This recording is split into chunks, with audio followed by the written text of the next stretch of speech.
This is our interview with Emery Wells about his new transfer app in Frameio version 3.6. The Cinema 5D virtual show is brought to you by B&H, the professional source for all your video needs. CVP, the leading specialist in creative cine, video and photo solutions. Tilta, arm your camera. Blackmagic Design, creating amazing solutions for film, post-production, and television. And Atomos, better monitoring, better recording. Hello everyone, welcome to cinema5d.com. My name is Graham Ayler Sheldon. This, of course, is our virtual trade show, and I'm here with Emery Wells, CEO of Frameio. How's it going, Emery? Doing very well. How are you? Not too bad, all things considered. Well, look, I know you have a demo prepared for us. I think everyone's excited to see what's in version 3.6 of Frameio. So why don't you launch right into it, if you don't mind?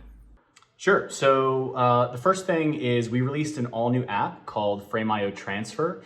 And Frameio Transfer is our new future hub for getting media in and out of Frameio. So we've always been known for our accelerated file transfer for upload, and it's been great. It's one of our most beloved features, but our customers always had challenges downloading that footage because the browser is what handles our downloads right now. And when you download something via a browser, we have no ability to control that. The browser just does it on its own. So that means doing downloads of very large files or doing downloads of folder structures was always super challenging.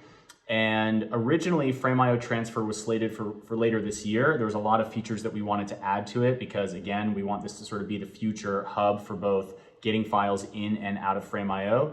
But because of COVID-19 and all the distributed work that's happening, we felt like, you know what, why don't we get this out now as beta? Because actually the first thing we started working on was the download portion, and that happens to be one of the biggest challenges and gaps. Everyone is depending on the cloud for file transfer, and they're moving bigger files than they have in the past. And so this was sort of an essential feature. So here I am in Frameio, and now directly from the web app, if you try to download either a file that's over 2 gigabytes or multiple files or a folder, like I have this VFX folder, so let's say I wanna download it. I hit download, and you're gonna get this prompt that says download with our desktop app, Frameio Transfer, and I can hit download, get a little prompt, I'll open it in Transfer, and now this is the transfer app. Oops, here it is. This is the transfer app, and I can download the original files or the proxies. So I'll hit original. It's going to ask me where I want to put it. I'll just put it to my desktop, and I'll hit download. So obviously that was super fast. Those files are kind of small, but you can see all your downloads here. You can reprioritize them if there's multiple downloads. So I can, if you're doing many folders, you can drag one folder to the top and say that was the one that you needed to download. And the big thing is it's accelerated. So the same acceleration you get with the upload, you get with the download. It's really, really meaningful. So something that, in a non-accelerated download could take 30 minutes, might take 3 minutes in an accelerated download. And why does that happen? What do? Well, we don't do voodoo, we don't do magic, we don't invent bandwidth that you don't have. What we do is we take advantage of the bandwidth that you do have. So for most file transfer mechanisms that happen over the web, the protocols, they just don't saturate your available bandwidth. So a lot of us have these gigabit connections or 500 megabit or even 100 megabit connections, and we're able to take advantage of all of that bandwidth, and that's how it happens so fast. So there's actually a couple other really neat features of download. So this is what it looks like. You have your teams, your projects, your files, so I can browse them and download whatever I want. But one of the features that we had ready that's pretty cool is this ability to download via an EDL or an XML. So in this case, I had not a lot of footage up here, but let's say I had all my camera originals in Frameio, and I've done an offline edit, and now I want to send I want somebody else to do an online color grade or a finish or whatever the case may be. So I can just export an EDL or an XML. Now, unfortunately, I don't have one prepared for this demo, but I can say set list, and I could choose an EDL or XML. And then when I hit download, it will download the files that are in that EDL or XML. So if you have, a show, you might have a terabyte of footage, but the clips you used in the edit might only be 50 gigs of footage. And that's extremely meaningful in saving you a ton of time to get the right files downloaded. So we're excited about this. Over time, we're going to add a lot more to this application. And as I said, it will be the central hub for getting media in and out of Frameio, all securely and all accelerated. Quick question before you continue. So you mentioned it is in beta. I guess my question is, what aspects right now are in beta, right? Because this is the type of thing in the COVID-19 world that I need to use like right now. So should I have confidence that files are indeed going to transfer, but maybe the UI will change at a later date, things like that? Yeah, so the files will indeed transfer. We do also do an XX hash comparison when we do the download, so we can ensure that we give you, every time you complete a download, there's a log file. You can look at the log file. It tells you what's been downloaded. It gives you verification that the file is downloaded correctly, so you can be confident in the download. In the future, we're going to add upload to this. So you can't upload files via the transfer app. We have another application in the market on the App Store right now that gives you the ability to do watch folders and some other things. And so over time, we're going to converge some of the existing features that we have in our existing desktop app with this new desktop app, and we're going to add additional features which are yet to be announced. But for the download portion that we have today, you can use it, you can depend on it, it'll work. Understood. And then regarding version 3.6, not to get ahead of ourselves, but already I'm excited. I do work on multiple projects at a time in Frameio personally, and I would get notifications all of the time. So you may have a streamlined workflow for that. And then offline mode. I also used to be on planes all of the time and still trying to give feedback on edits. So I don't want to get ahead of things here, but walk us through the new updates for 3.6, please. Sure. So first up, Frameio is all about sharing. That's kind of core to what we do. And so we put a lot of time and attention into enhancing the sharing experience. And the first thing that we're introducing is folder sharing. So we've always had the ability to share files. So if I hit share as a review link, let me not share that single one. If I hit share as a review link, I can select files, but now I can also select a folder. And of course, it selects everything from within that folder. And I'll go ahead and create the link. And I'll just change this to a public link and I'll copy it. And let's just open this in another browser tab. And there you go. Now we have the folder shared and I can go into that folder. So previously this would have been flattened out. You could have shared the folder, but all these assets would have just been on one hierarchy. And now if I come in, if I come back to the folder that was shared, so here, for example, if I delete files or move files or add files, that'll just be reflected in the share. So folder sharing, as you would expect, it's a long requested feature. I'm glad that we finally got it in there, and hopefully people will enjoy that. We also introduced in our enterprise plan a few new features related to security. So we now have a way of sharing even more securely. So Frameio has always been secure. It's been foundational to everything we've done.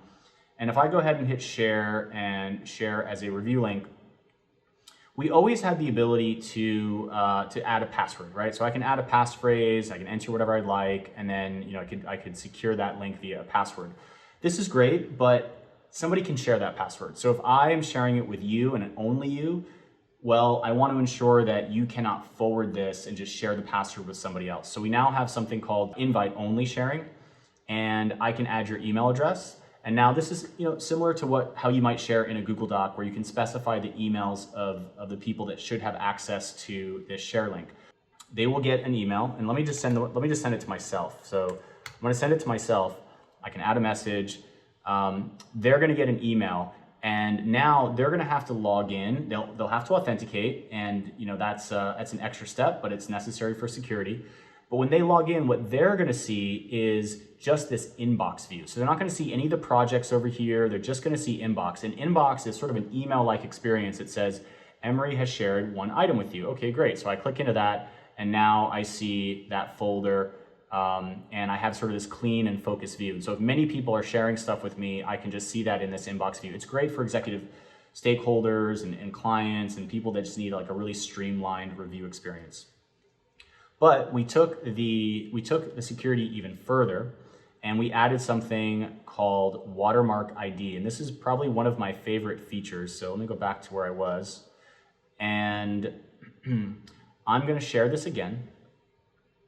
I'll hit share as review link, go to watermark ID, I'll turn on watermarking, and we have some pre-configured templates here. And so let me first talk about what watermark ID is. Well, I'll go ahead and just, let's use this template, and I'll turn that on, and I'll just make this invite only, and I'll send it to myself again. So I'll add it, and I'll come over to the inbox, and here it is. And this is a 20-second video, so it's not super long, but you see it says generating watermark,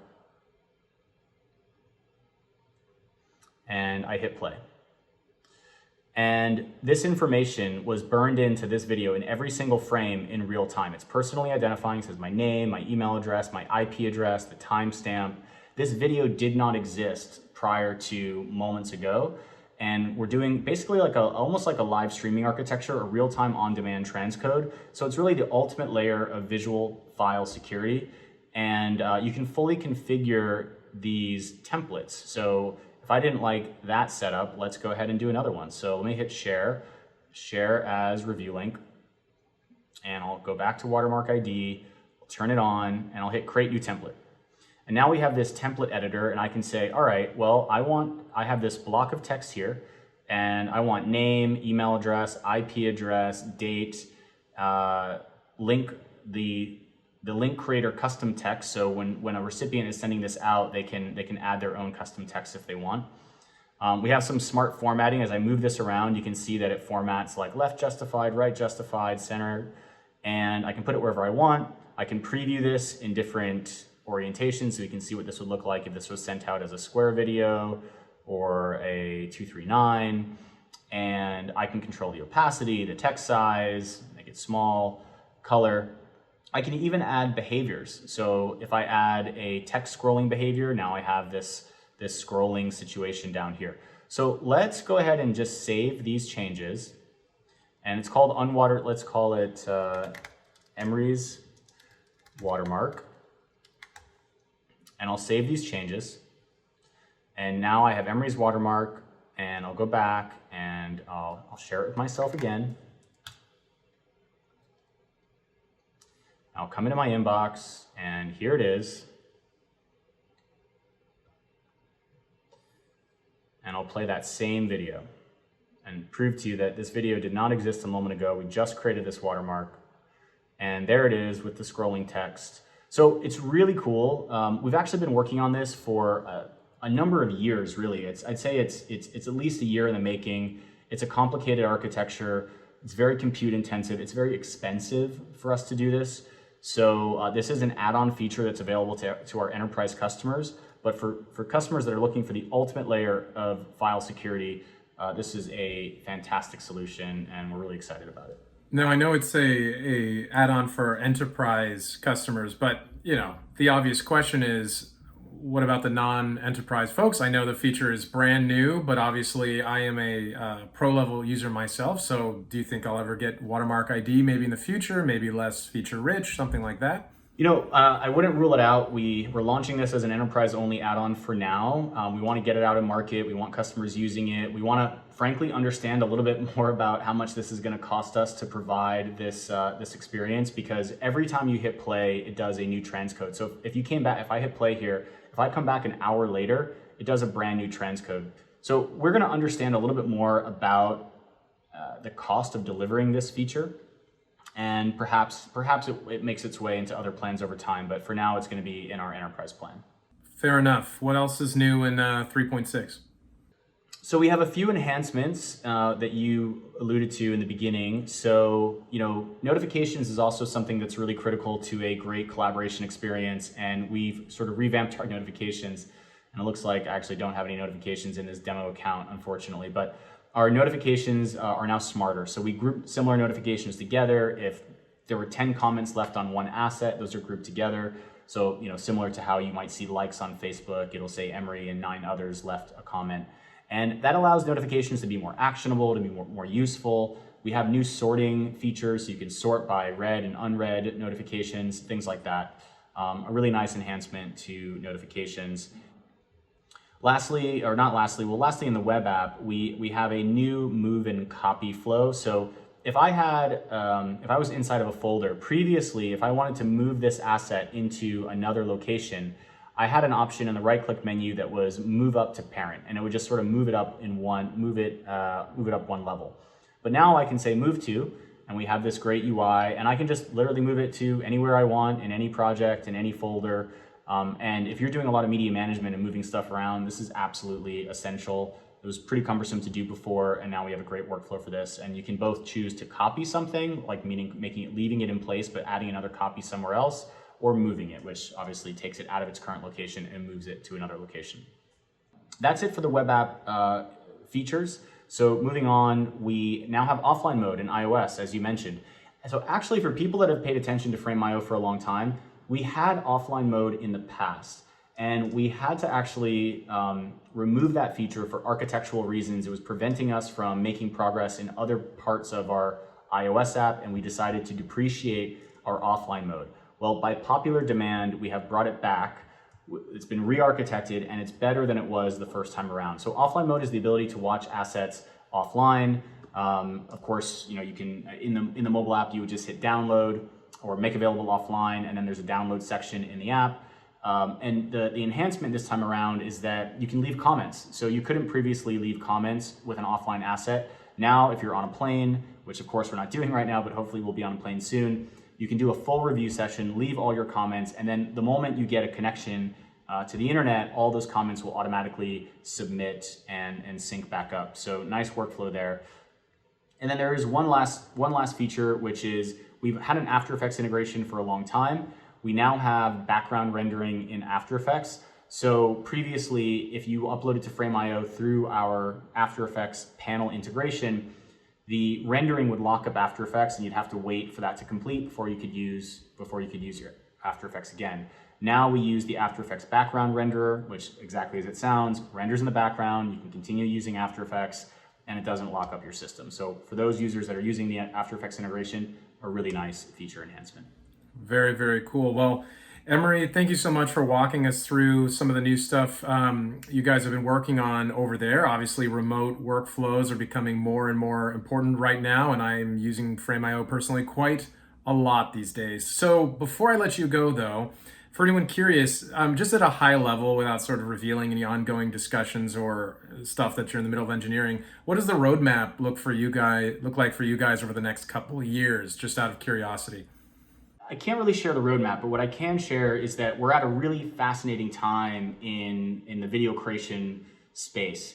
And I think a lot of the innovation that was already happening, and sort of, we were kind of at the beginning of this new era. So I've been saying for the past sort of 6 months, a year, that we've been at sort of the precipice of this new era in video creation. I call it the cloud era. In 5 years' time, there's going to be a distinct pre-cloud era and post-cloud era. And I think that the post-cloud era is going to have as much of a fundamental impact in the way we work as the transition from analog, like film, to digital tape or digital files. I think it'll be that transformative. And COVID and everything that's happening right now is really just accelerating that. We've been in this space for a long time. We've been doing this for 5 years. We just recently celebrated our 5-year birthday at Frameio, and we were a little bit ahead of the curve. But over the past 6 months, just pre-COVID, we saw the market conversation was really changing. Customers that had kind of been kicking the tires, or potential customers that had kind of been kicking the tires for a long time, were coming back to Frameio and saying, hey, we need you now. We need to figure out a way to be more agile. We need to figure out a way to leverage cloud more. And COVID is really just accelerating that. I mean, you're going to see 5 years of progress happen in a matter of a year.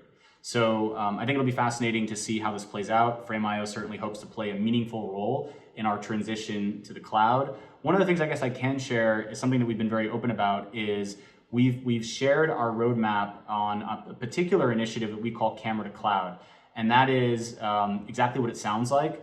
That's getting files directly from a camera at the time of recording into Frameio. And of course, we already have these integrations with the creative tools. So that means that the moment you hit stop on a camera, the file is in Frameio. That file can be available in Final Cut, in Premiere, in After Effects, in Resolve, in all of the applications that we have integrations with. That's something we're actively working on. And it's going to fit into a larger roadmap that you'll see sort of play out over the next year or two. Very cool. Well, thank you so much for your time, Emery. Thank you very much. All right, everybody, stay tuned to cinema5d.com for more continuing coverage from our virtual trade show. And don't forget to hit the subscribe button at the bottom of your screen. Stay safe, stay healthy. We'll be back soon. Thanks, everyone.